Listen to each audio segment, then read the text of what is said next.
திருமணத்தின் மூலமாக ஏற்படக்கூடிய உறவுகளை பற்றி அல்லாஹ் தஆலா குர்ஆனிலே 3 ஷாராரை குறிப்பிடுகின்றான்.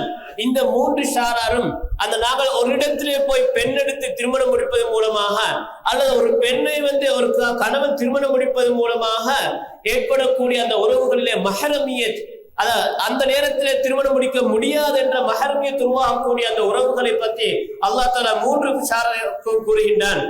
ஒன்று சொல்கின்றான், அந்த ஒரு நீண்ட ஒரு வசனம் எங்களுக்கு திருமணம் முடிக்க ஹராமாக்கப்பட்ட மஹரமியத்தான உறவுகளை பற்றி சொல்லக்கூடிய இடத்துல ஹுர்ரிமத் அலைக்கும் உம்மஹாத்துக்கும் வபனாத்துக்கும் வாஹவாத்துக்கும் அல்லாஹ் தஆலா ஒரு நீண்ட வசனத்தில் உறவுகளை சொல்லிக் கொண்டு வருகின்றான்.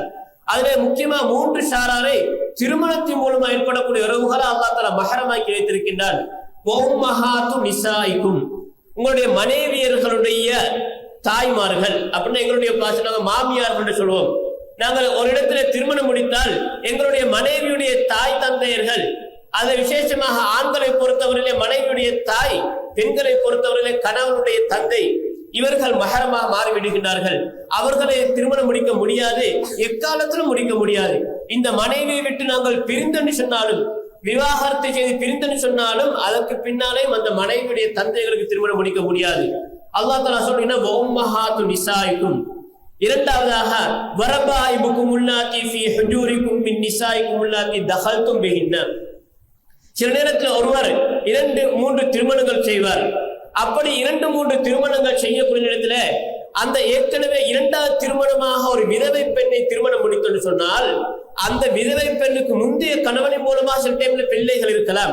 அந்த பிள்ளைகள் இந்த கணவருக்கு அந்த விதவை பெண்ணை 2வது தாரமாக மடிந்து உறவு கொண்டு சொன்னால் உறவு கொண்டதுக்கு பின்னால் அந்த பிள்ளை இவருக்கு மகரமாகி விடுகின்றனர். ஒருவர் 2வது திருமணமாக ஒரு விதவை பெண்ணை திருமணம் முடிக்கிறார். அந்த விதவை பெண்ணுக்கு ஏற்கனவே முந்தைய கணவனின் மூலமாக சில பிள்ளைகள் இருக்கின்றார்கள். உதாரணத்துக்கு நெருங்கிய ஒரு உதாரணத்தை சொல்லலாம். நபி ஸல்லல்லாஹு அலைஹி வஸல்லம் அவர்கள் உம்மு சலமா ரலியல்லாஹு அன்ஹா அவர்களை திருமணம் முடிக்கிறார்கள். உம்மு சலமா அவர்களுக்கு உமர் இப்னு அபீ ஸலமா இன்னும் சில பிள்ளைகள், பெண் பிள்ளைகளும் இருந்தார்கள். இந்த பிள்ளைகள் எல்லாம் யாரின் மூலமாக கிடைத்தது சொன்னால் உம்மு சலமா நாயகியுடைய முதல் கணவர் அபூ சலமா ரலியல்லாஹு அன்ஹு அவர்கள் மூலமாக கிடைத்த பிள்ளைகள். நபி அவர்கள் எப்பொழுது இந்த உம்மு சலமாவை திருமணம் முடிக்கிறாரோ அப்பொழுதிலிருந்து அந்த உம்மு சலமா ரலியல்லாஹு அன்ஹுடைய அந்த பெண் பிள்ளைகள் எல்லாம் நபிக்கு மஹரமாக வருகின்றார்கள். இவர்களுக்கு அரபு மொழியிலே சொல்லக்கூடிய பயன்படுத்தக்கூடிய வார்த்தை ரபீப் என்று சொல்லுவார்கள். அல்லாஹ் தஆலா சொல்கிறான், இவ்வாறு அந்த 2வது தாரமா நாங்கள் ஒரு பெண்ணை திருமணம் முடிக்கக்கூடிய இடத்துல அந்த பெண்ணுக்கு ஏற்கனவே பிள்ளைகள் இருந்தால் அந்த பிள்ளைகள் உங்களுக்கு மஹரமாக மாறும். எப்பொழுது நீங்கள் அந்த பெண்களுடன், அந்த 2வது தாரமா முடிக்கக்கூடிய பெண்களுடன் நீங்கள் உறவு கொண்டதுக்கு பின்னர் என்பதா சொல்கிறான். உறவு கொள்ளாவிட்டால் உங்களுக்கு இந்த பெண்ணை திருமண தல விவாகரத்தை செய்துவிட்டு அந்த பெண்ணுடைய மகளை முடிக்கலாம் என்று சொல்கின்றான். 3வது ஷாரா அல்லாஹ் சொல்லினான், வஹலாயிலு அப்னாயிக்கும், உங்களுடைய பிள்ளைகளுடைய மனைவிமார்கள், உங்களுடைய ஆண் பிள்ளைகளுடைய எங்களுடைய பாஷையில் சொன்னா மருமக்கள்மார்கள். ஒருவர் இருக்கின்றார், அவருடைய மகன் திருமணம் முடிச்சிருக்கிறார். மகன் திருமணம் முடிச்சுன்னு சொன்னால் அந்த மகனுடைய மனைவி தனக்கு மகரமாகி விடுகின்றார்.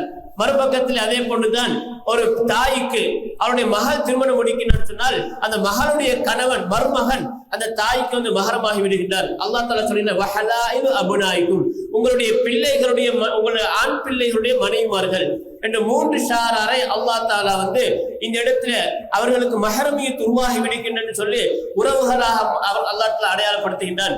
இவர்கள் மாத்திரமல்ல உறவுகள், இந்த 3 ஷாராரும் திருமணம் முடிக்க ஹராமாக்கப்பட்ட உறவுகள்.